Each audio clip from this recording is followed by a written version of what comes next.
Bonjour les amis, eh bien écoutez, j'espère que vous allez bien, que la vie est belle, que tout va bien pour vous. Bon, je ne vous avais pas vu beaucoup ce mois-ci parce que bon, c'est compliqué en ce moment. Bah, tant qu'à faire, j'ai copié maman, qui est toujours à l'hôpital d'ailleurs, mais moi j'y suis allée aussi. Remarquez, c'était pratique parce que j'étais juste à l'étage dessus. Donc, bah, on peut se voir tranquille, quoi. Bon, j'en suis sortie, hélas, c'est pas arrivé. Donc, voilà. Bon, on va pas s'appesantir là-dessus. J'ai un système immunitaire qui fait son boulot et qui attaque ce qu'il faut pas et qui défend pas ce qu'il faut. Alors, vous voyez, on est mal, hein. Voilà. Je n'ai rien fait comme tout le monde, donc ça va pas commencer aujourd'hui. Bon, enfin bon, allez, on va passer à autre chose. En tout cas, je voulais vous remercier pour vos gentils commentaires, pour votre gentillesse, votre générosité aussi. Ça me touche beaucoup, comme d'habitude, vous le savez, donc voilà. Et, euh, Là, je suis contente de pouvoir faire enfin, quelque chose aujourd'hui, parce que j'ai pas pu faire ce que je voulais ce mois-ci, évidemment, et le mois d'avant non plus. Et là, bah voilà. Donc on y est, on va pas épiloguer là-dessus. Donc merci. Et puis je suis obligée de vous rappeler évidemment les petites choses habituelles qui vous seront rappelées par un petit texte en dessous.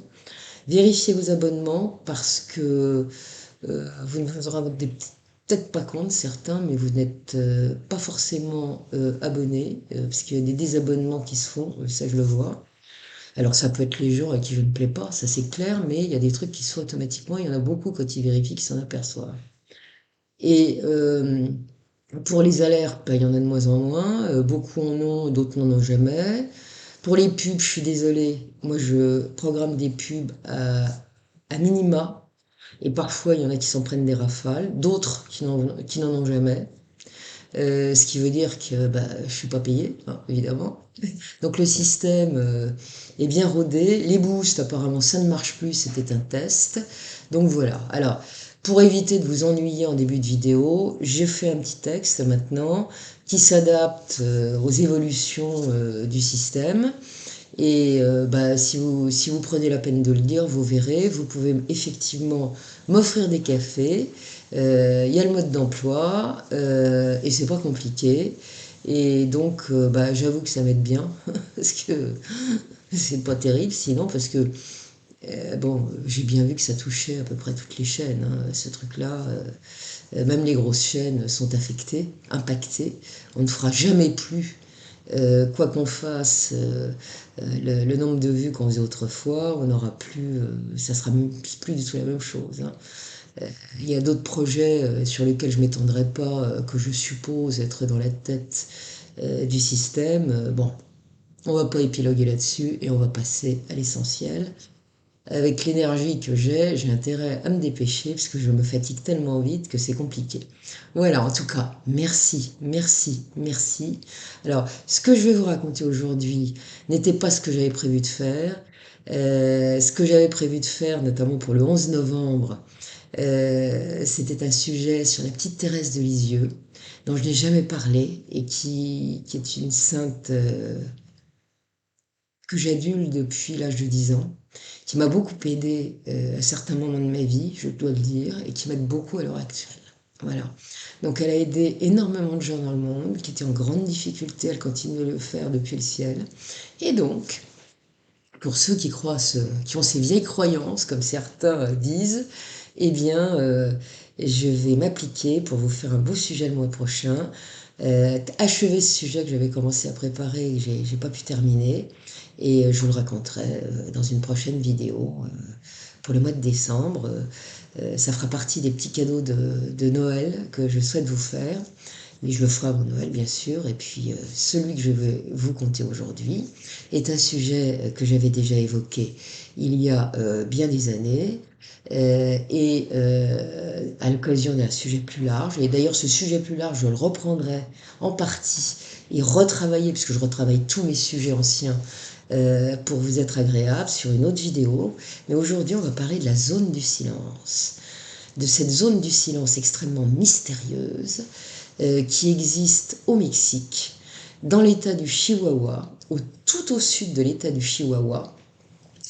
Et on sait que l'état mexicain du Chihuahua est connu pour ces phénomènes paranormaux et pour abriter effectivement ce territoire désertique qui a été baptisé la zone du silence, où il se produit et se suit depuis très longtemps des événements pour le moins étranges qu'on peut qualifier de surnaturels. Voilà. Et c'est très intriguant, vous allez voir. Alors, je vous donnerai mes impressions à la fin du sujet, comme je le fais de temps à autre. Voilà. Ainsi donc, je me propose de développer dans cette vidéo les spécificités, si je puis dire, de cette zone du silence qui s'étend sur un très vaste territoire, estimé à près de 400 000 hectares, donc c'est pas petit. L'essentiel de cette zone se situe à l'extrême sud de l'état du Chihuahua, mais déborde également largement, parfois sur certains territoires des états voisins, celui de Durango et celui du Coahuila. Si de singuliers phénomènes de toute nature se produisent effectivement depuis fort longtemps dans cette zone de silence, eh bien, ça va bien au-delà, bien au nord, très souvent, sur l'état du Durango. C'est pas circonscrit à la zone elle-même, hein. Voilà. Il y a la zone de silence où il y a certains phénomènes, mais sur des phénomènes paranormaux qui ont lieu dans la zone de silence et qui s'étendent, ça va au-delà, parfois avec un périmètre qui peut aller jusqu'à 100-150 km.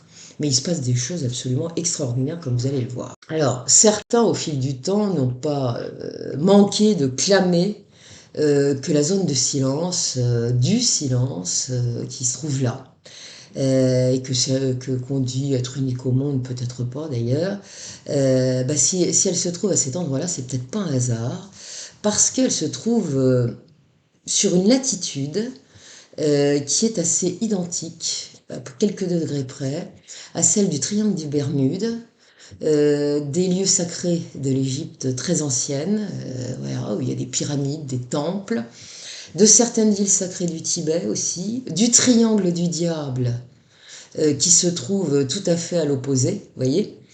Et une légende veut aussi qu'une autre zone aux propriétés identiques à celle de la zone du silence du Chihuahua se trouverait à l'opposé exact de la planète, de l'autre côté de la planète, tout simplement.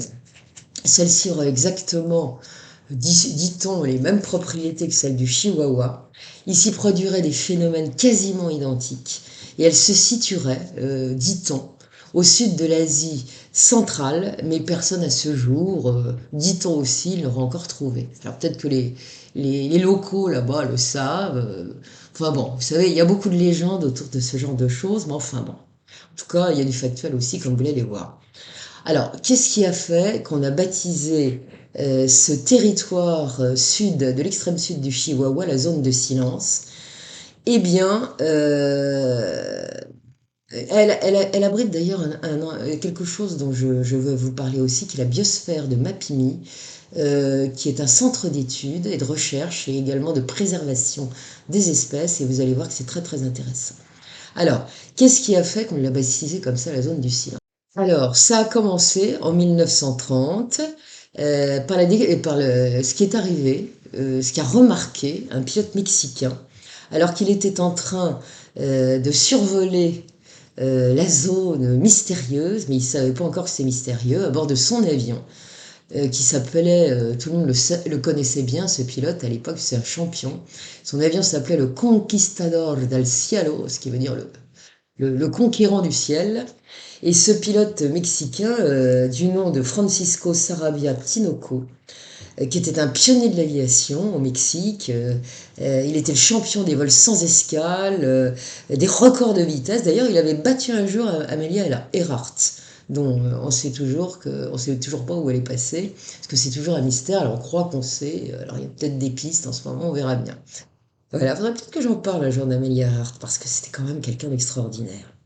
En tout cas, alors qu'un jour ce célèbre pilote des années 30 était en train de survoler la région de Sibelius, En remontant à Durango, de Durango à Ciudad Juarez, et bien voilà que ces instruments de bord ont commencé à clafouiller. Bon, les compas tournent dans tous les sens, les aiguilles des cadrans tombent à zéro, alors que le moteur tourne normalement, ça ronronne. Il se dit quand même, il y a quelque chose qui tourne pas rond. Il se dit, peut-être qu'il va se passer quelque chose de grave, donc il veut appeler par radio, hein, pour prévenir ce qui est au sol. Et là, il s'aperçoit qu'il n'y a rien. Grésillement dans l'appareil, impossible de communiquer par un audio, rien ne passe. Donc il est un petit peu stupéfait, très angoissé aussi. Les moteurs continuent à tourner normalement, l'avion se comporte tout à fait normalement, mais tout part en vrille sur les instruments de bord.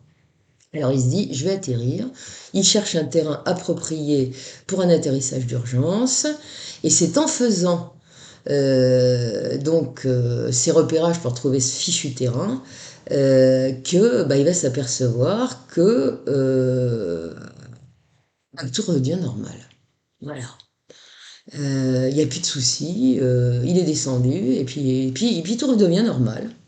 Bon, alors il va vérifier évidemment, parce qu'il a atterri, que tout va bien avant de reprendre son voyage.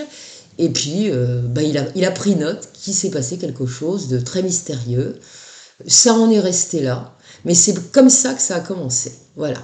Mais en fait, la zone du silence va prendre son nom, si je puis dire, quelques décennies plus tard, comme vous l'allez voir. En fait, ce n'est qu'en 1966 que cette vaste région désertique a été baptisée la zone du silence.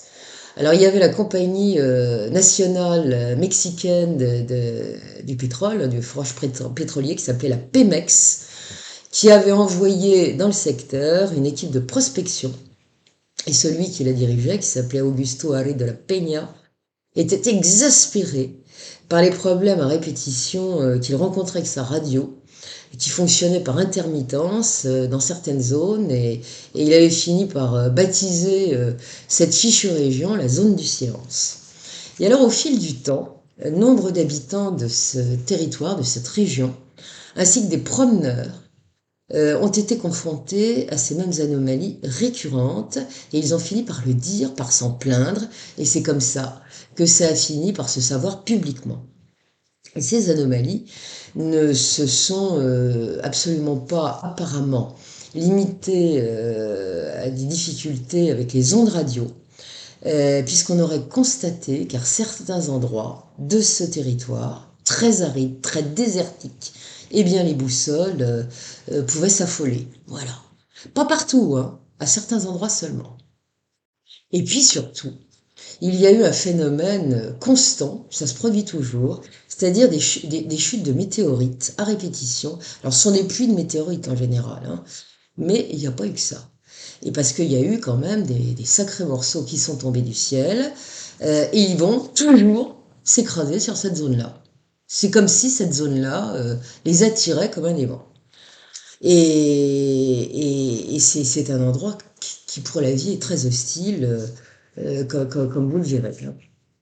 Et alors la chute de météorites qui a le plus marqué les esprits est celle qui est survenue le 8 février 1969, aux premières heures de l'aube.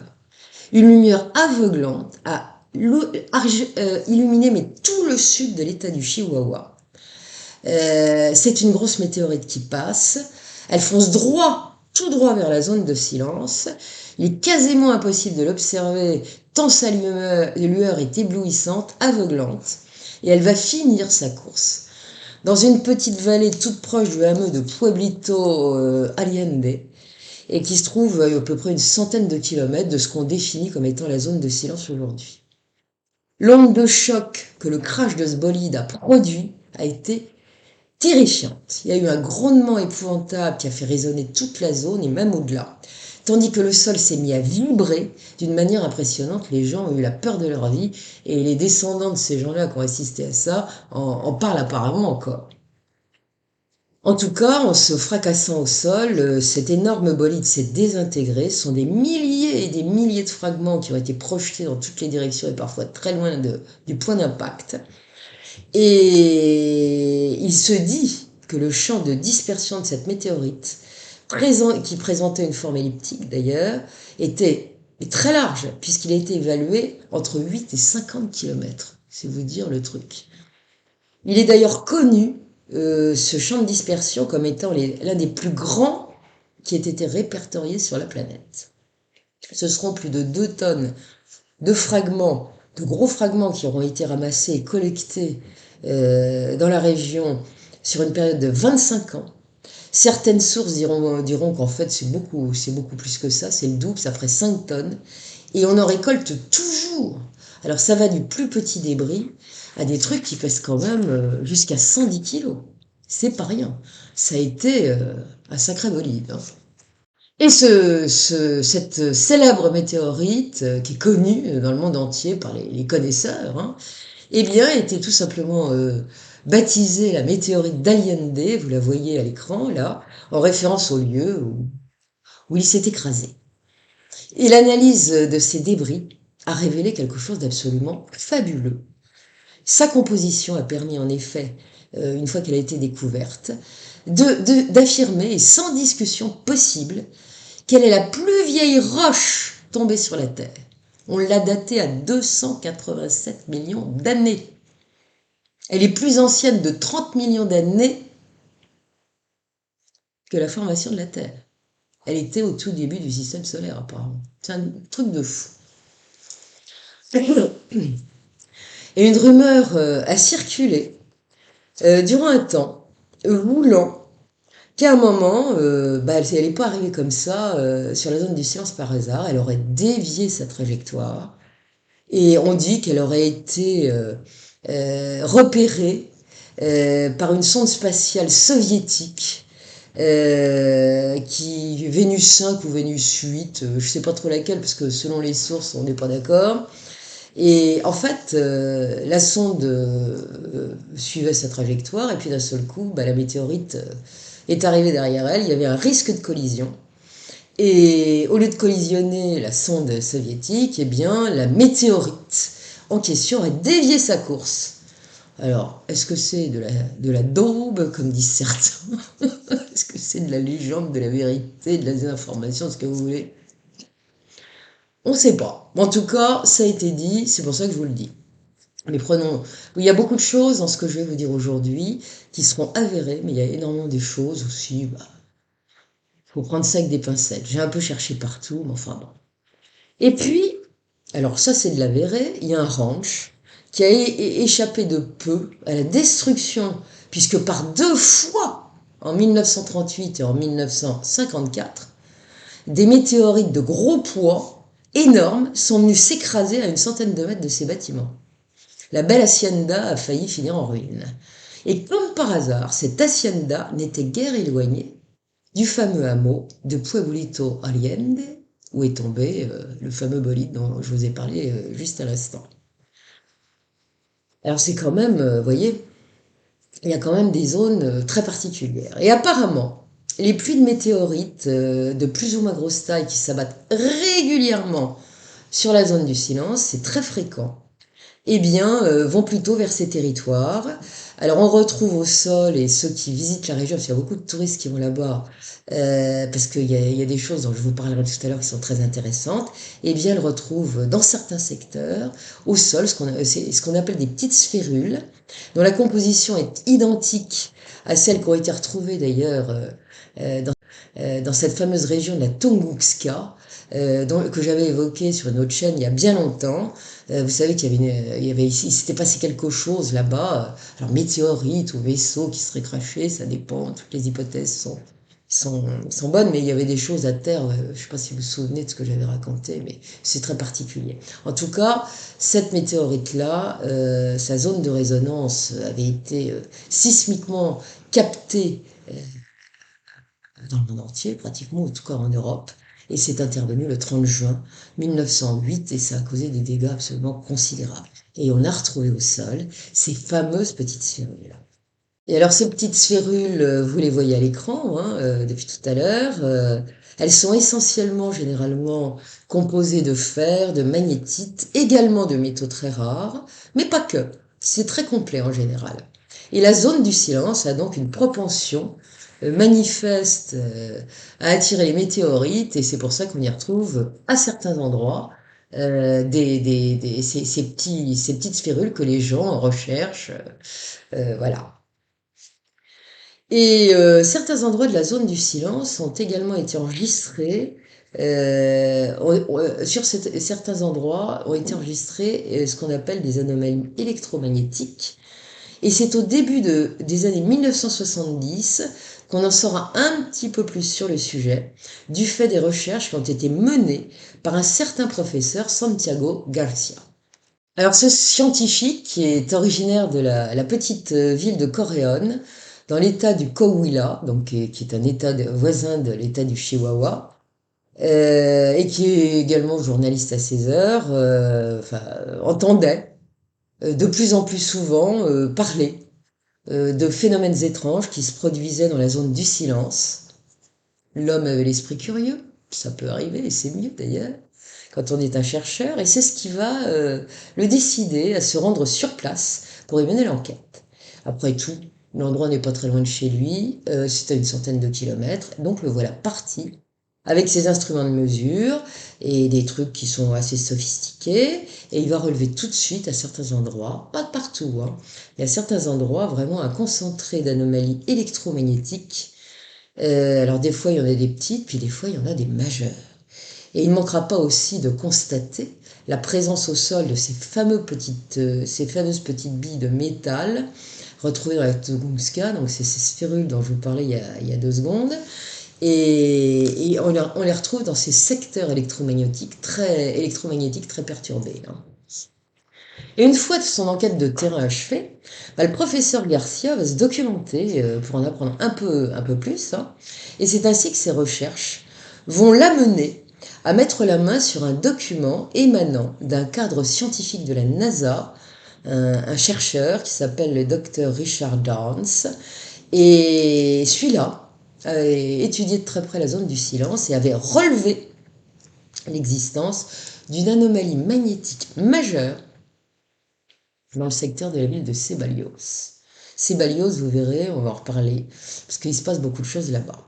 Et elle est toute proche, évidemment, de ce qu'on a déterminé comme étant cette fameuse zone du silence. Et alors, ce qu'a découvert ce gars de la NASA, eh bien, c'est une intense tornade électromagnétique qui perturbe gravement le coin, hein.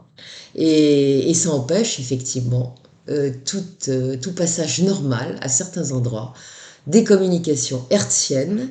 Et il a établi une carte de cette zone qui correspond à la zone du silence, hein, où il a marqué de la lettre X tous les points qui sont les plus costauds au niveau perturbation. Et ça se concentre beaucoup du côté de Ceballos. Dans ce rapport, Richard Dawes n'avait pas manqué aussi de mentionner des chutes régulières de ces fameuses petites météorites qui ont la forme de sphérules. Et tout ça, on retrouve ça, comme par hasard, dans les secteurs les plus perturbés électromagnétiquement. Ça y est, j'y suis arrivé. Bon. Alors, excusez-moi, hein. Je bafouille, je bégaye, oh, c'est horrible. Bah oui, c'est l'âge, qu'est-ce qu'il y a. Et alors, ce professeur Garcia, après avoir terminé ses recherches, son enquête, rédigera un article très détaillé sur l'enquête qu'il a menée et qui connaîtra son petit succès. Et puis en 1972, il publiera un livre sous le titre Los OVNIs en Mexico. Donc il raconte des cas d'ovnis observés et puis autre chose au Mexique. Et il parle évidemment de ces découvertes qu'il a fait dans la zone du silence. Hélas, ce bouquin qui est très ancien n'a pas été traduit en français, donc on n'en sait pas plus. Et alors, on retrouve dans son bouquin quelque chose de très intéressant. Le professeur y précise en effet que les premiers signalements de la présence d'ovnis qui ont été répertoriés dans la zone du silence, qu'on appelle aujourd'hui la zone du silence, remontent à la période de la Révolution mexicaine, qui ne date pas d'hier, et qui s'est déroulée de 1910 à peu près 1921. Et en menant son enquête de terrain, le professeur Garcia avait interrogé beaucoup de gens. Et c'est ainsi qu'il avait été amené à interroger un certain Mathias Lopez. C'était un vieux paysan qui, à l'époque, était âgé de 79 ans et qui va lui en apprendre beaucoup sur ce qui se passe dans le territoire de la zone de silence depuis très longtemps. Donc ce vieux monsieur, ce vieillard, va lui révéler qu'au début de la Révolution mexicaine, alors qu'il n'était encore qu'un adolescent de 15 ans, il avait vu planer des boules de feu au-dessus de la cité, de la petite cité de San Pedro. Et cette petite ville du Coahuila, qui est située à une vingtaine de kilomètres au sud-ouest de la réserve de la biosphère de Mapimi, pardon, et donc de la zone du silence, et ben il se passait des choses là-bas. Il avait évidemment couru dire à ses parents et à ses grands-parents ce qui venait de lui arriver, ce qu'il avait vu. Et ceux-là lui avaient répondu qu'ils savent très bien, hein, ils savent de quoi ils parlent, parce qu'eux aussi ils ont vu, et ils vont lui dire aussi que leurs ancêtres savaient aussi. Et c'est ceci depuis plusieurs générations. Bon, c'est des Amérindiens, hein, des autochtones, ils ont tous des racines dans le secteur, sont des sangs mêlés, mais bon, voilà, ils ont des racines amérindiennes et ils ont des croyances. Et donc pour ces gens-là, depuis très longtemps, eh bien, ces boules de feu étaient la manifestation des feux de la fin du monde qui consumeraient un jour entièrement notre planète. C'est pas gai. Et le vieux fermier dira encore au professeur Garcia que la fin du monde n'est finalement pas venue, évidemment, on l'a vu, mais que les boules de lumière ont continué d'apparaître dans le ciel, qu'il a fini au fil du temps par s'y habituer vraiment bien. Il le voyait d'ailleurs pratiquement tout le temps lorsqu'il rassemblait ses vaches pour les amener à l'étable, hein, pour passer la nuit.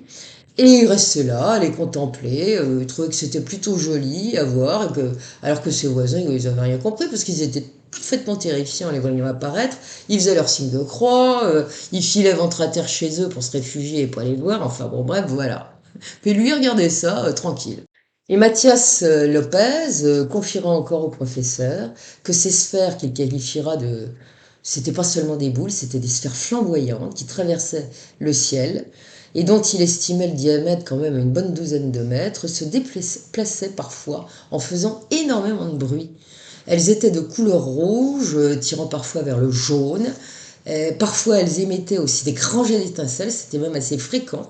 Elles se mouvaient de haut en bas, elles faisaient ça, hein, en émettant de petits sifflements qui allaient crescendo pour finalement devenir des grondements absolument assourdissants, comparables à des roulements de tonnerre. Et effectivement, si on y réfléchit bien, ça devait être assez terrifiant. Et ça, je me souviens que dans la Tunguska et dans d'autres coins, on a vu des boules, je les ai évoquées, des sphères qui faisaient ce bruit-là, hein. C'est assez bizarre. Toujours est-il qu'en octobre 1970, le professeur Garcia recevra encore les confidences d'autres témoins, et parmi ces autres témoins, il y a une jeune adolescente d'une douzaine d'années qui s'appelle Guadalupe Becerra, et elle habite la ville de Goma, dans l'état de Durango, et elle va dire au professeur avoir observé depuis toujours des phénomènes lumineux dans le ciel.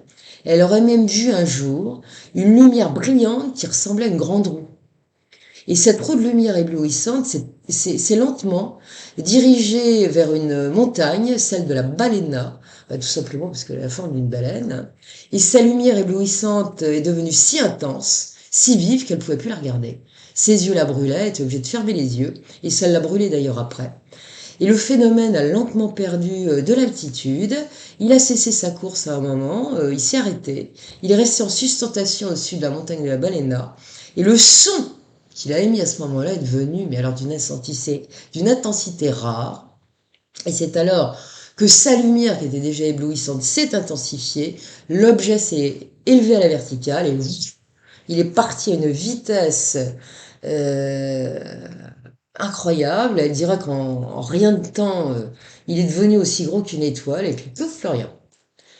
37 ans plus tard, un phénomène de roue évoluant dans le ciel absolument similaire a été observé à Maxala, qui est à des milliers de kilomètres de là, dans l'état de Guerrero. Donc c'est toujours au Mexique, hein. De nombreuses observations d'OVNI ont été faites dans la région de la zone du silence et ses abords dans les années 70. L'une d'entre elles a d'ailleurs été spectaculaire. Elle s'est produite un soir de septembre 1976 vers 21 heures, à la périphérie de la ville de Sébalos, Sébalos, pardon, dont je vous parlais tout à l'heure. Eh bien, les gens ont vu d'un seul coup un truc énorme. Un objet rectangulaire qui devait bien mesurer 300 mètres de long. Vous imaginez ce que c'est. Et, euh, et puis, ils ont regardé ça complètement stupéfaits. Euh, Plusieurs dizaines de personnes se sont rassemblées dans la rue principale de la petite ville afin de l'observer. L'objet est resté immobile, comme suspendu en l'air. Certains diront qu'ils avaient l'impression qu'il attendait un signal pour faire quelque chose. Des lumières pulsantes étaient à sa surface, l'entouraient complètement, qui viraient du vert au blanc. En passant par le bleu, c'était rythmé par une sorte de bourdonnement sourd qui s'en venait de venir des entrailles de ce vaisseau.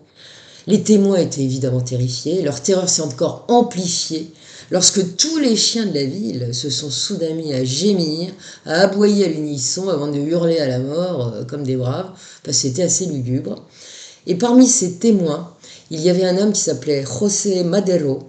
C'est un monsieur qui avait toujours vécu dans cette ville et il dira plus tard à ceux qui sont venus l'interroger, et notamment à ce professeur, avoir d'abord pensé que ce qu'il voyait était un ballon, probablement un dirigeable, mais il s'est dit je vais en avoir le cœur net, donc courageusement, bah, il va sortir de la ville, il va s'en rapprocher.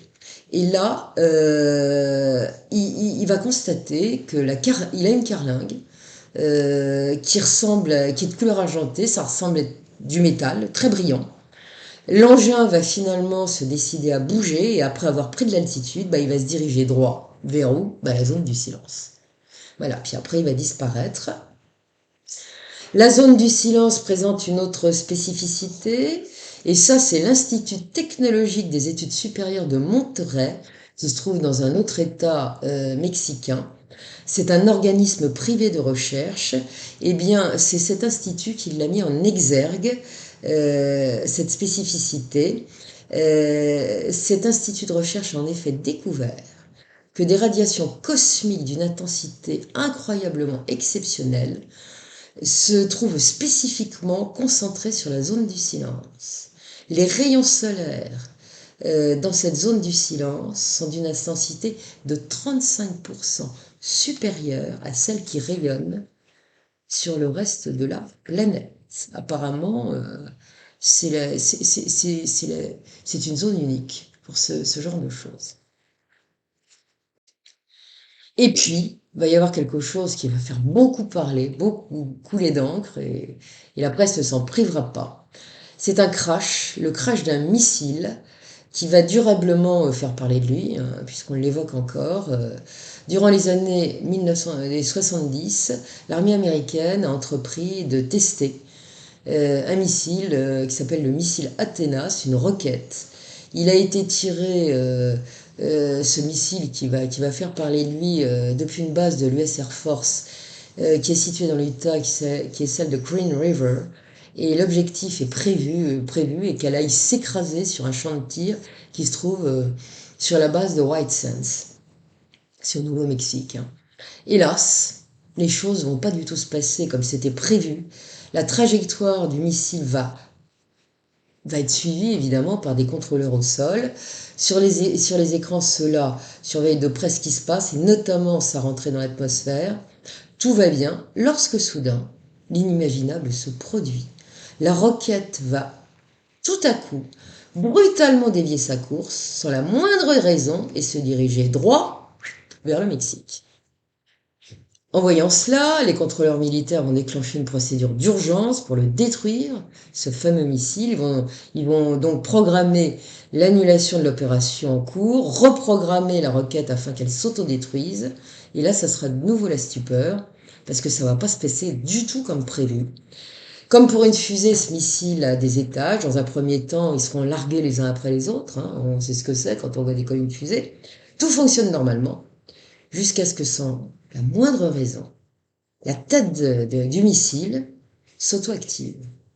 La mise à feu va durer quelques secondes, et puis là, il va changer de cap, semblant viser un endroit précis. Et quoi qu'ils essaieront de faire, les contrôleurs ne reprendront précisément jamais le contrôle. Rien à faire pour la faire dévier, elle est partie comme une flèche en direction du Mexique, et elle terminera sa course, devinez où? Eh bien, pile dans la zone du silence. Elle finira le nez profondément planté, piqué dans une dune. Alors c'est la poisse, inutile de vous dire, pour les Américains. Ils sont dans leurs petits souliers, et c'est même pire que cela, parce que c'est la panique, et même une grosse panique. Et il y a une raison à ça. Une raison à ça, et non des moindres, parce que, alors il faut savoir que le missile Athéna avait été construit pour tester les conditions de rentrée atmosphérique des futures fusées et des futurs missiles balistiques intercontinentaux américains. Et donc, voilà, et là, bah, ce jour-là, ce missile, cette roquette, avait une charge. C'était pourtant un simple test, et pourtant, la tête de ce missile qui a atterri dans la dune de la zone du silence, eh bien, contenait plusieurs kilos de cobalt 57 stockés dans deux petits containers qui se trouvaient donc dans la tête de la bestiole. Une substance qui est extrêmement dangereuse, contaminante, puisqu'en cas de crash, bah, c'est l'irradiation assurée et très grave pour les populations. Et c'était pourtant qu'un test. L'Air Force va donc réagir au quart de tour en alertant le gouvernement mexicain et aussitôt, avec l'autorisation du gouvernement mexicain, bah, des équipes de sauvetage, des hélicos et des avions vont décoller de la base de White Sands pour se rendre sur le lieu du crash et essayer d'agir très vite. Une fois arrivés sur place, aidés par des fermiers et des habitants de la zone qui sont montés à cheval pour mieux regarder à l'horizon où le truc s'est tombé, va se joindre à ces braves gens du coin, des soldats américains, il y en a partout, c'est une petite armée de sauveteurs, si on peut dire ça. Ils vont ratisser minutieusement le terrain, ils tournent dans tous les sens avec leur jeep pour essayer de trouver le truc. Tout le monde s'agite, on cherche dans tous les sens, mais le temps passe, puis on ne trouve rien. Et ce sera finalement un avion de reconnaissance américain qui est bardé d'instruments, d'équipements technologiques de pointe, je pense qu'il y avait à l'époque, mais en tout cas, il va capter les traces d'une intense radiation, d'une radiation massive qui vient du sol. Et c'est ainsi qu'il pourra déterminer là où se trouve la tête d'Athéna, hein, si je puis dire ça comme ça, c'est un lieu qui est nommé le Cerro San Ignacio, et cette tête de missile infernale est plantée donc dans la lune, mais alors profond. Hein. Donc le gouvernement mexicain est absolument furieux. Il va prier les Américains de faire illico le ménage, et tant qu'à faire un gros ménage. Non seulement le gouvernement mexicain va demander aux Américains d'embarquer leur cochonnerie de missiles, mais tout le sable de la dune où il s'est planté. Donc il faut enlever la dune. Un travail de titan, évidemment, comme on peut l'imaginer. Les Américains ne vont pas discuter, ils n'ont pas le choix de toute façon, sauf que transporter ce type de déchets ultra contaminés par camion, c'est même pas envisageable. Alors qu'est-ce qu'ils vont faire? Ils vont construire à grande vitesse, vitesse grand V, une portion de route pour accéder facilement jusqu'au site. Ils vont construire également une piste d'atterrissage ainsi qu'une voie ferroviaire qui va relier le site du crash à une voie ferroviaire principale. Ils ont employé les grands moyens pour faire le boulot. Et tout cela va être réalisé à un temps record. Il faut dire que quand les Américains s'y mettent, ça y va. Et des tonnes et des tonnes de sable, en plus des débris de missiles, seront recueillis et chargés dans des fûts scellés et plombés. Vous voyez, ça c'est une photo, une vraie photo du truc. Hein, que j'ai retrouvé. Et vous voyez, ces gens, alors ils n'étaient pas, je trouve, beaucoup couverts, ils ont dû quand même en prendre plein la tête, ceux-là. Hein.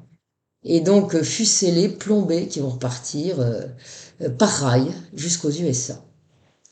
Reste à savoir, évidemment, ce qui a pu faire dévier ce missile. Eh bien, il paraît que les Américains ont mené une grosse enquête sur le sujet, bien minutieuse, pour tenter de la déterminer.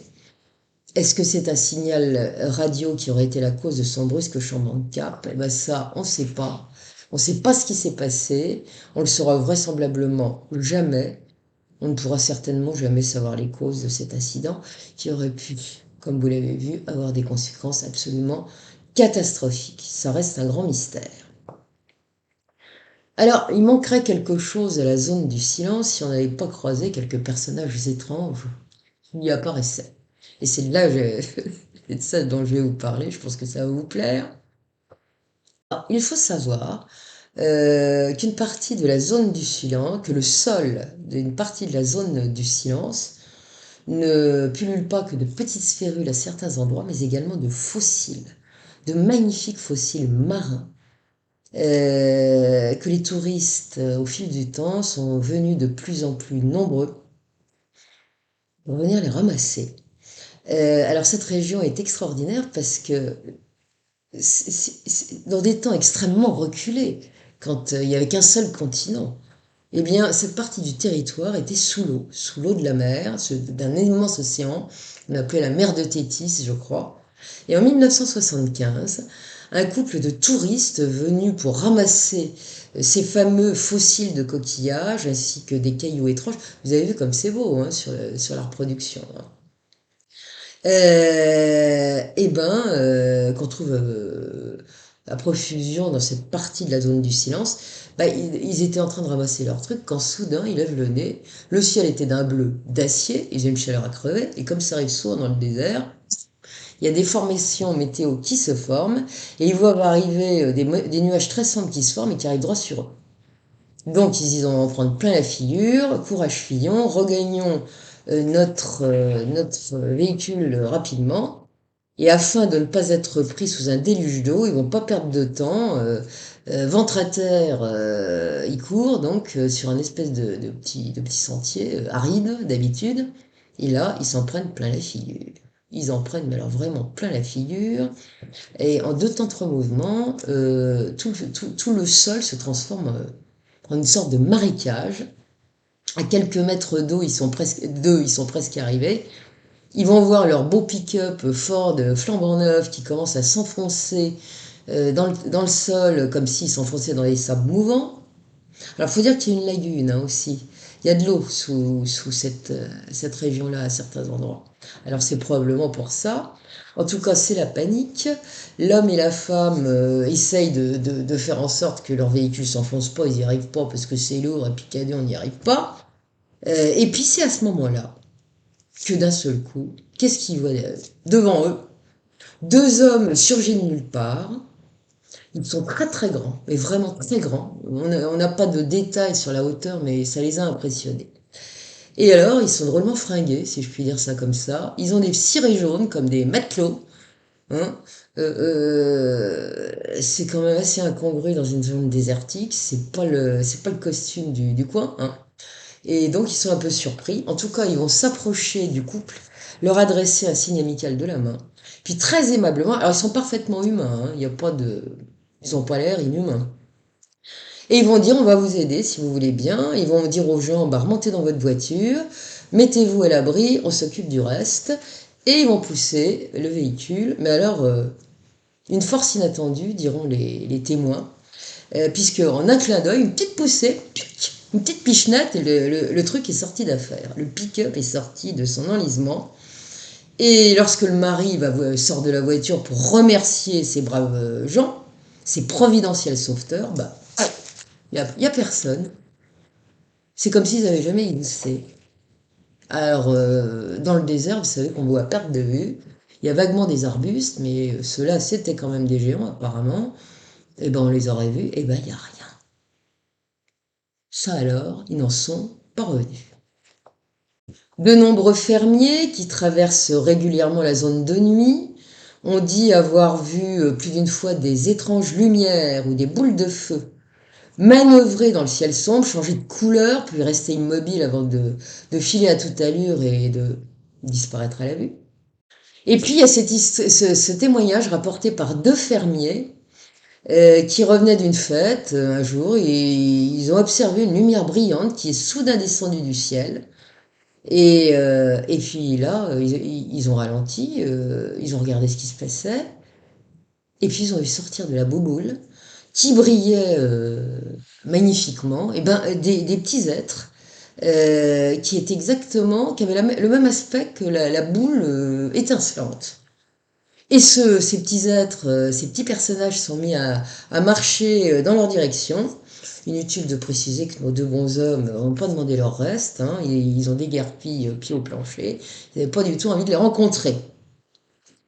Et il arrive parfois que l'on retrouve des traces matérielles de ces inquiétantes visites nocturnes, et c'est ainsi qu'un homme qui avait vu ces fameuses sphères qu'on repère souvent dans la zone de silence et ses alentours, va revenir un lendemain matin sur les lieux de ce qu'il a observé la veille.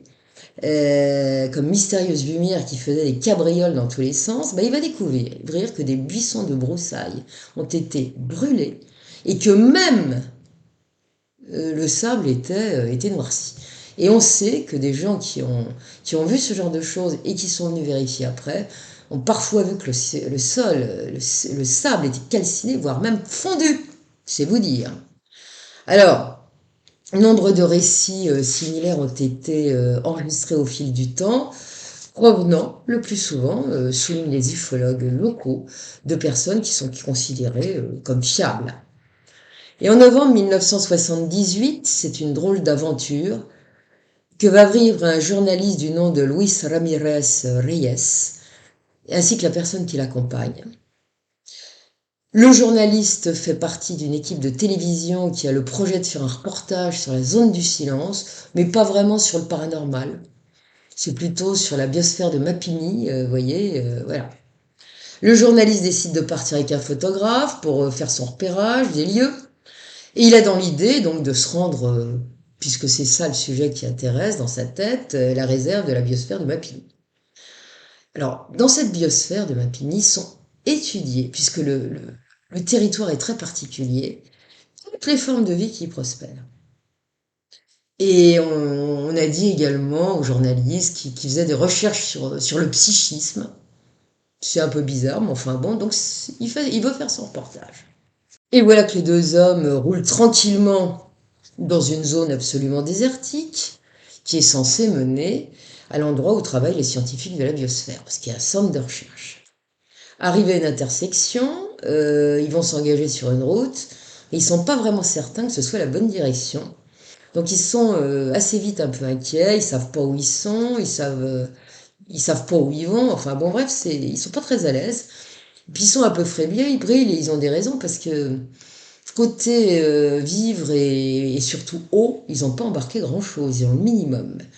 Et dans un désert, comme on le sait, et celui-là est particulièrement dangereux, bah, quand il fait très chaud, mieux vaut s'hydrater, sinon ça se termine mal. Et tandis qu'il continue de rouler, le journaliste se dit que ça serait tout de même préférable qu'il connaisse leur position. Et c'est pile à ce moment où il a cette idée qu'il voit marcher au loin sur le bord de la route trois personnages. Ils sont vêtus de rouge, si j'ai bonne mémoire. Et alors que le pick-up s'en rapproche, bah, Luis Ramirez Reyes va parler à son collègue photographe qui est au volant et lui dit ralentis parce que je voudrais parler à ces gars, ils vont peut-être pouvoir nous renseigner. Et à sa grande surprise, son collègue continue à conduire, il a l'air il réagit pas, il continue. Il va dépasser les individus comme s'il... Mais il a fait comme s'il avait rien entendu, il a continué à fixer la route et à conduire. Le journaliste n'en revient pas, qu'est-ce qui lui prend? Mais enfin, qu'est-ce que tu fabriques? Tu les as pas vus? Et le photographe semble surpris. Il a l'air de se réveiller. Bah, qu'est-ce que j'aurais dû voir? Bah, j'ai rien vu, moi. J'ai rien vu sur le bord de la route. De quoi tu me racontes? Et je peux vous dire que Luis Ramirez Reyes va en rester comme de ronflant, si je peux me permettre cette expression triviale, parce qu'il n'a pas du tout l'air de blaguer.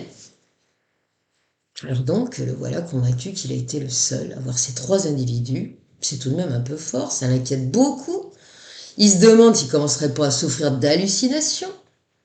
À moins qu'il ait commencé à prendre peut-être les mirages qui se produisent parfois dans le désert et qu'il doit voir pour des réalités. Donc ça le perturbe un peu. Toujours est-il que les deux hommes vont continuer leur route de rouler. Jusqu'à ce qu'il y ait la plus grande stupeur de notre journaliste, eh bien, voilà que se profilent pas très loin les trois mêmes individus qu'ils ont dépassés il y a un moment. Sidéré. Il va à nouveau demander à son collègue photographe, qui conduit toujours, de bien vouloir freiner ce coup-là, de stopper, et ça recommence. Alors là, Luis Ramirez Reyes est fou furieux, il lui hurle maintenant que ça suffit, hein, que cette fois il s'arrête, voilà. Le photographe, il voit rien, il est complètement éberlué, il se demande ce qu'il lui prend parce qu'il est très, très, très énervé. Et sans broncher, bah, il va faire ce qu'il lui demande. Il va s'arrêter. Le journaliste va aller à la rencontre des individus. Il va commencer par leur demander si par hasard ils les auraient pas vu passer un moment plus tôt. Les trois individus vont prendre l'air surpris. Non, non, ils ont vu personne. Ils n'ont pas croisé un seul véhicule d'ailleurs. Puis bon, le journaliste va leur dire que moi je cherche la biosphère, donc ils vont lui donner la direction. Puis ils vont ajouter que s'ils sont là, c'est parce que ils cherchent leurs animaux qui sont égarés. Et Reyes Ramirez va avoir un sérieux doute, ou Ramirez Reyes, je sais plus comment on dit ça, dans l'ordre, il va avoir un sérieux doute à leur sujet. Pourquoi? Parce que ça fait un moment qu'ils roulent, ils ont jamais vu l'ombre d'un animal, un cheval, un mouton, une vache, dans ce désert, dans cette partie-là qui est particulièrement brûlante. Et puis, surtout, ces trois personnages qui sont vêtus comme des paysans locaux, ben, ils sont fringués exactement de la même façon. Et surtout, ils ont, on dirait des triplés, vous voyez. Puis alors, petit détail qui interroge les journalistes, c'est qu'ils ont les bras ballants. Ils n'ont pas un sac à dos, un sac, une gourde à la main, rien! Pas se balader dans un désert comme ça, qui est un des plus dangereux du monde, sinon le plus dangereux, sans réserve d'eau, bah c'est franchement prendre un grand risque. On ne survit pas dans le désert déjà facilement sans boire, et particulièrement, alors dans celui-là qui est particulièrement chaud, c'est même pas un rêve. Tous les fermiers et les touristes le savent. Donc qu'est-ce que c'est que cette histoire? Arrivé à la biosphère, le photographe va aussitôt interroger un chercheur qui travaille là et lui conter sa mésaventure. Son interlocuteur, qui s'appelle, je crois, la Peña, je ne sais pas comment il s'appelle exactement, va ouvrir des yeux ronds, va dire, bah, attendez, c'est quoi cette histoire? Il n'en croit pas ses oreilles. Puis c'est pas possible, une chose pareille. Dans la zone où vous avez roulé, personne ne s'y risque jamais à pied, et même pas à cheval. C'est ultra dangereux, celui qui risquerait n'en reviendrait jamais. Moralité de cette histoire, qu'est-ce donc que ces individus, que Luis Ramirez Reyes soutiendra toujours mordicus avoir croisé et vu, auquel il a parlé. On n'en saura rien. Et ce que je vais maintenant vous conter n'est pas banal du tout non plus. Dans la nuit du 27 décembre 1978, un petit groupe de personnes a décidé d'aller camper dans la zone du silence. Alors, on sait déjà qu'il se passe des phénomènes, donc il y en a qui veulent se faire peur. Et bon, quand on veut s'offrir quelques émotions, bah, on se risque à ce genre de choses. Et par précaution, l'un des membres de ce petit groupe a quand même décidé de monter la garde pendant toute la nuit, pendant que ses copains roupillent, et vers 2 heures du matin, voilà qu'une petite envie pressante le taraude, il a envie de faire son petit pipi, et alors il se dit, bon, il y a nos voitures, là je vais aller faire ce que j'ai à faire derrière une de ces voitures, qui est garée pas loin, et puis c'est là qu'il va pas être déçu du voyage, pour reprendre ma bonne vieille expression, puisqu'il va se retrouver nez avec une toute petite personne, parfaitement humaine, elle est sortie de nulle part, elle ne mesure pas plus d'1 mètre. Alors sur le coup, il se dit, c'est un môme qui s'est perdu. Oh, bah ça alors. Ah mais non, parce que quand il dans le faisceau de sa torche, il va voir en détail l'être, et ben il va se rendre compte que c'est un petit homme d'allure absolument humaine, parfaitement proportionné, il n'y a rien de difforme, et il est asiatique, il a des traits asiatiques. Il porte une petite combinaison argentée, très élégante, et le petit être va lui dire suivez-moi, j'ai quelque chose à vous montrer. Et on ne saura pas du tout ce qui s'est passé après. Il y a un ufologue qui a enquêté là-dessus, le gars donnera pas de précision. Et par contre, il lui montrera à cet ufologue le petit cube de métal brillant que le petit être lui a donné. Voilà. Et on n'en sait pas plus. Mais bon, j'ai trouvé que c'était mignon. Il y a un autre cas qui est aussi très intéressant. En octobre 1978, l'année 1978 a été riche apparemment en rencontres rapprochées dans le secteur. Alors là, la nuit est en train de tomber.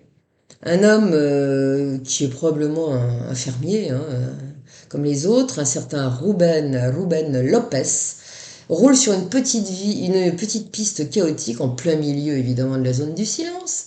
Il est au volant de sa fourgonnette, il se rend chez un parent qui habite Ceballos, comme d'habitude, et cette petite ville, comme vous le savez, il se produit bien des choses, et dans ces environs aussi, eh bien, alors qu'il est dans la direction, bah, pof, là que la voiture, la fourgonnette, se met à tousser.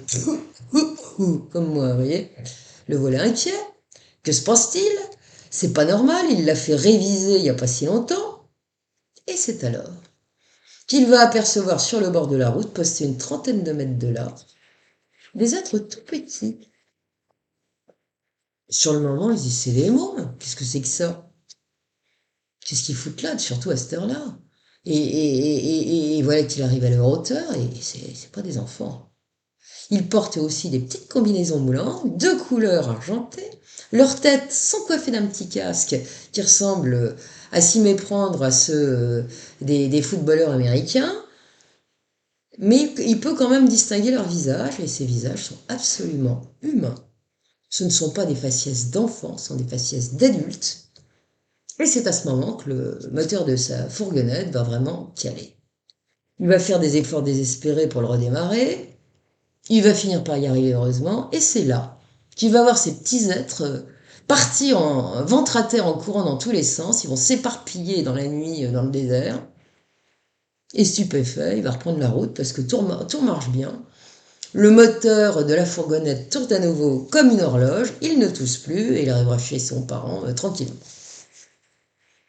Et pour en terminer avec les étrangetés qui se manifestent dans cette fameuse zone du silence, j'ajouterais que comme pour ce qui en est du ranch de l'Utah, ainsi que de l'île de Catalina et de son détroit que j'avais évoqué chez Didier Santiago, que je salue au passage, eh bien cette zone du silence abrite nombre de sites sacrés amérindiens, et non des moindres. Il y a eu une occupation humaine et autochtone très très importante dans ce territoire. Vraiment, il y avait plusieurs ethnies qui parlaient des langues différentes, mais c'était un site véritablement sacré. Ah, il y a une bataille de chiens dans le secteur. Ils ne s'aiment pas. Hein. Ouh, les toutous! Je vais peut-être aller fermer la fenêtre. Non, ça a l'air d'aller mieux. Bon, alors, vous voyez, tout le monde s'engueule en ce moment, même les chiens. Alors, lorsque les conquistadors espagnols ont mis le pied sur ces territoires qui sont ceux de la zone du silence et de ses environs, dans la première décennie du XVIIe siècle, eh bien, ils ont donc trouvé des tribus très importantes de chasseurs-cueilleurs qui s'exprimaient essentiellement en langue nahuatl et en dialecte mapuche, mais pas que. Et ils ont été surpris. Et au fil du temps, alors il y a des grottes partout à certains endroits de cette région, des grottes magnifiques, et certaines sont des sites archéologiques rupestres absolument magnifiques. Vous voyez la photo de l'un d'entre eux. Souvent on trouve des mains, on trouve des animaux, et même ce qui ressemble à des pieuvres, c'est assez curieux. Et c'est une zone, on le sait, avec les recherches archéologiques qui ont été faites, qui connaît une occupation constante depuis plus de 7000 ans. Et ce n'est que dans la partie de deuxième moitié du 19e siècle que tout ça va s'éteindre. La quasi-totalité des autochtones de sang pur vont disparaître de l'état du Chihuahua. Certains gardent la tradition, les autres non. Mais dans l'ensemble, si, quand même. Hein. On respecte la terre-mère, voilà, même si on est chrétien, il y a quand même un respect des choses. Et donc, ça fait une particularité de cette région en plus. Et vous avez vu que, bon, très sincèrement, on sait que quand il y a des Amérindiens Et ça, c'est sur le continent américain. Ou des druides chez nous, des lieux celtiques où il y a eu des célébrations anciennes. En général, il se passe des choses. Et bien là, c'est le cas. À mon avis, hein. Moi, je fais le rapprochement comme ça. Quelques ufologues s'accordent à penser qu'il y aurait au moins deux bases extraterrestres au Chihuahua. La première se situerait entre les mines de La Perla, qui se trouve un petit peu au nord de la ville de Camargo, dans l'état du Chihuahua, et de la mine, des mines d'Hercule, qui se trouve dans l'état voisin du Coahuila. Vous voyez, j'ai fait une carte qui relie les deux. Et donc tout ça, ça se trouverait au nord de la zone du silence, à peu près une centaine de kilomètres. Vous voyez, c'est la biosphère de Matigny que j'ai également, Mapigny, que j'ai entouré. Et alors, on dit que c'est entre les deux. Et entre les deux, vous voyez, il y a une laguna. Il y a des endroits où ce sont des lagunes, où on trouve beaucoup de fossiles, mais il y a de l'eau aussi en dessous. Vous aurez remarqué quand même, mes amis, que souvent l'eau attire. Les régions de marécage, les régions de lagunes, on a vu à Porto Rico, ça laisse pas indifférent les visiteurs. Et là, comme par hasard, on dit qu'il y a une base. En tout cas, quelques ufologues sont convaincus de l'existence de ces deux bases. Et, euh, et puis, alors dans ce secteur, il y a beaucoup de mines aussi, hein, et non des moindres, d'extraction de minerais, de pierres, de cristaux absolument fabuleux.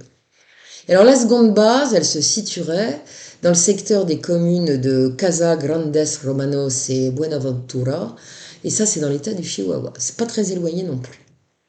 Alors beaucoup pensent que si les apparitions ufologiques sont aussi nombreuses dans le coin, c'est parce que précisément il y a des mines. Il y a des mines qui... Parce que le sous-sol contient des richesses minérales absolument ahurissantes, notamment beaucoup de fer, du cobalt, de l'uranium, des tas de choses qui sont très très intéressantes et qui peuvent potentiellement attirer ces êtres.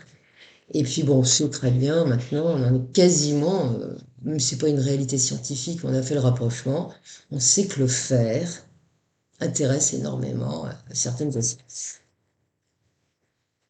Et puis, dans ce coin-là, au nord de la zone du silence, bah, il y a quelque chose qui est unique au monde.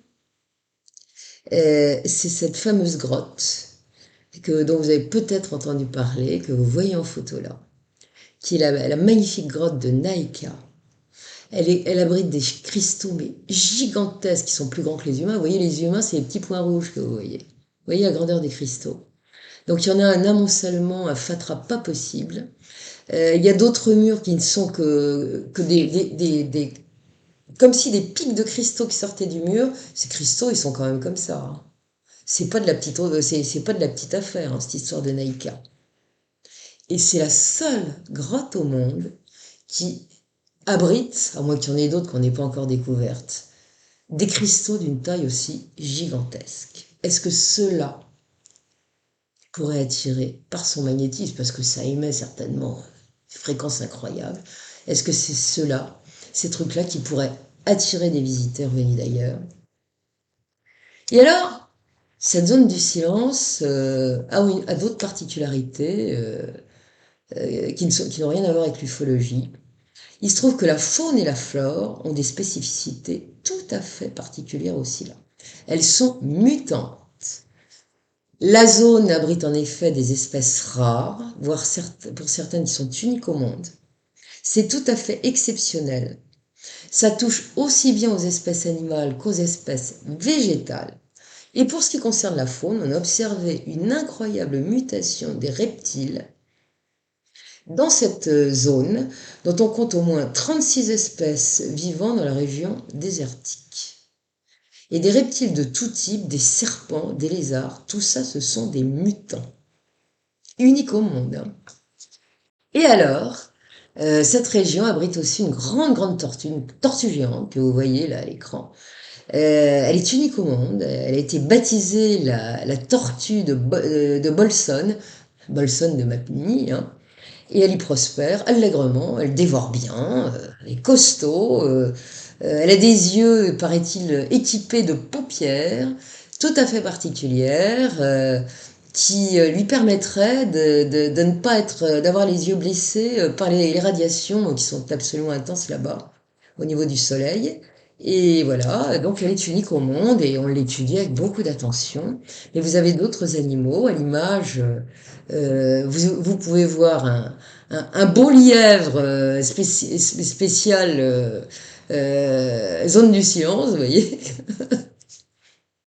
Donc, il fait partie de ces 24 espèces de mammifères qui prospèrent dans le désert très aride de la zone du silence. Il y a des coyotes aussi qui sont très particuliers, des rats mutants. D'autres espèces, il y a une sorte de puma oncolore qui vit là, qui est unique au monde, un cerf mulet, une espèce de renard du désert aussi qui est complètement unique. Tous ces animaux ont muté. Voilà, peut-être certainement pour s'adapter aux conditions climatiques du coin. Il y a 200 espèces d'oiseaux aussi qui sont spécifiques à cette région. Et un lieu mystérieux qu'on appelle, qui fait penser au cimetière des éléphants. Alors il y a de l'élevage quand même dans des endroits un peu plus habitables. Et des fois, ben, on va partir du troupeau de vaches. On la retrouve plus après la vache, elle s'en va. Et c'est généralement une vache blessée ou âgée. Et elle va à un endroit précis pour mourir, tout simplement. Et vous voyez une rare photo qu'il y a de ce cimetière des vaches, qui est une sorte de cimetière des éléphants. Elles vont donc rendre l'âme là-bas. Il semblerait qu'il y ait des chevaux qui fassent la même chose. Donc beaucoup, bah, on se dit, bah, c'est comme le cimetière des éléphants, hein, je radote là. En tout cas, le mystère reste entier, on ne sait pas pourquoi elles font ça. Et pourquoi elles vont là-bas pour terminer, rendre leur dernier souffle. Quant aux espèces végétales, il y en a à peu près 409, mais bon, les chiffres varient d'une source à l'autre, hein. En tout cas, là aussi, ça varie, mais enfin, il y en aura au moins 31 qui sont endémiques et qui ne prospèrent qu'à cet endroit du globe, hein.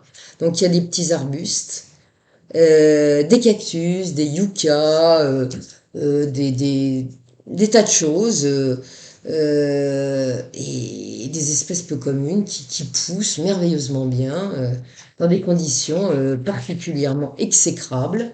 Vous voyez ce cactus magnifique là, que je vous protège, jette à l'image et qui est une merveille, vous voyez. C'est beau, voilà. Mais il y a des tas de fleurs hein, dans ce désert-là. Mais pourtant, il tombe rarement une goutte de flotte. Il fait une chaleur, vous ne tenez pas 2 minutes. Moi qui supporte pas la chaleur, là, en 30 secondes, c'est réglé, hein. Voilà. Donc, c'est absolument incroyable. La biosphère du Bolsum de Mapimi est donc un endroit unique au monde, qu'il n'est pas inintéressant de visiter pour ceux qui ne s'intéressent pas aux fantaisies euh, paranormales qui pourraient trouver ça perché, ben, ils peuvent quand même aller voir, étudier cette région géographiquement, géologiquement unique, voir les espèces. C'est un endroit unique au monde pour sa faune et sa flore et sa géologie. Je précise que cette biosphère de Mapimi a vu le jour à l'initiative de l'UNESCO. Ça a été décidé en 1971. C'est une biosphère biologique qui a été créée dans le but de conserver des espèces uniques au monde, avec une idée de développement économique et humain durable. Vous voyez, c'est pas d'hier, hein, l'écologie. Elle date des années 71, donc plus d'un demi-siècle. Et, et il y a une recherche scientifique, évidemment, qui est menée là-bas. Donc c'est absolument passionnant. Et donc, si ça vous intéresse, vous pouvez au moins aller faire du tourisme là-bas. Mais si allez vous promener dans le désert, faites très attention, n'allez pas n'importe où et n'oubliez pas de prendre un bon gros bidon d'eau, sinon vous irez pas loin. Voilà, puis de vérifier votre voiture avant qu'elle s'en aille. Enfin bon, prenez une bonne voiture, quoi. Hein. Et puis bon, si elle cale, vous étonnez pas, mais ça dure pas en général.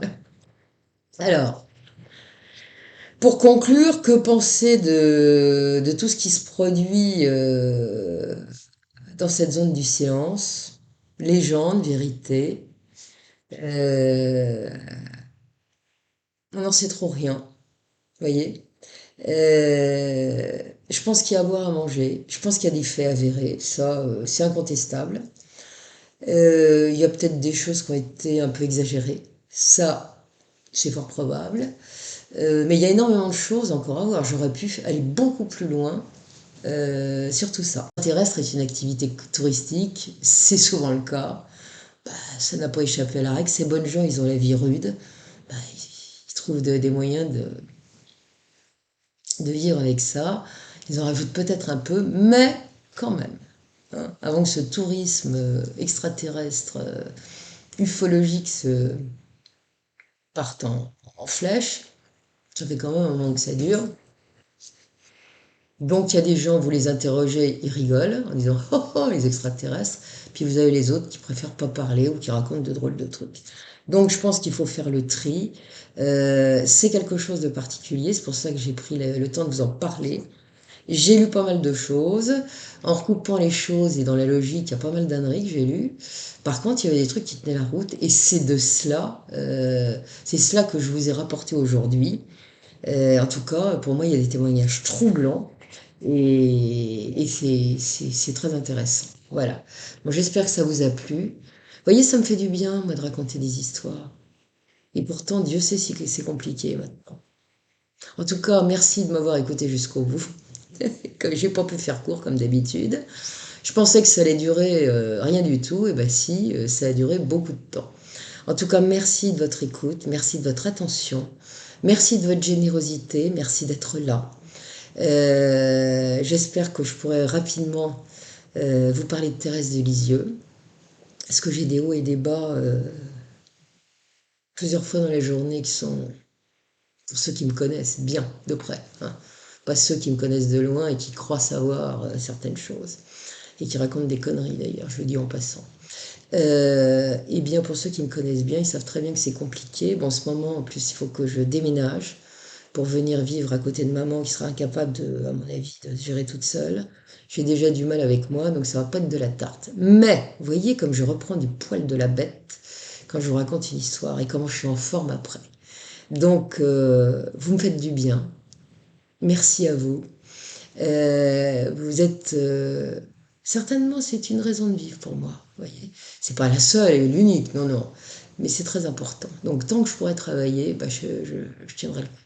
Voilà, bon, bah, je vous remercie. J'espère que vous allez bien, que la vie n'est pas trop dure pour vous, parce qu'en ce moment, il y a certains humains qui sont pas nets du tout, et il se passe de drôles de choses. Gardez le cap, ayez confiance, et puis chacun aura un futur différent, je pense, en fonction de ce qu'on est. Vous avez bien vu qu'il y a des gens qui sont très différents de vous maintenant, parfois des amis, des gens qui vous les reconnaissez plus, ou même des membres de votre famille, hein, des collègues de travail, d'un seul coup, c'est plus la même chose. Le grand diviseur fait son œuvre, mais c'est pas plus mal, parce que je pense qu'en fonction, et je le redis une fois de plus, de ce que nous sommes, de nos fréquences, eh ben, nous n'aurons pas le même futur. Voilà. Oh, je vous dis pas que ça se courra pas, hein, s'il se passe des choses, mais ça sera peut-être moins rude que pour ceux qui ne sont pas les meilleurs et qui croient l'être sur cette planète. Voilà, ça sera le mot de la fin. Je vous remercie infiniment de votre attention et de votre gentillesse, de votre générosité. Et je vous embrasse comme d'habitude. À bientôt. Vous voyez comme je suis mieux qu'au début.